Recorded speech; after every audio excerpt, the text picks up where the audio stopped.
Hola, bona tarda. Després d'algunes setmanes sense poder fer continguts per al canal d'alta fidelitat, avui us puc dir que estic gravant amb estèreo binaural el Leven CS300 SX que tenim allà al fons i que ho faig amb la tecnologia d'estèreo binaural. L'Enric, que és un apassionat també del so i de l'alta fidelitat, m'ha deixat un sistema de gravació binaural. Aquí us presento el Llopis o la Llopis, que té a cada orella un micro i que permet simular com nosaltres, els humans, rebem el so i com l'escoltem.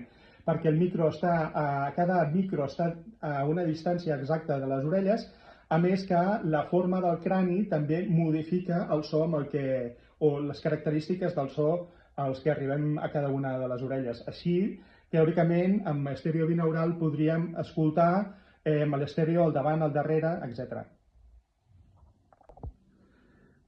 Hola, bona tarda. Després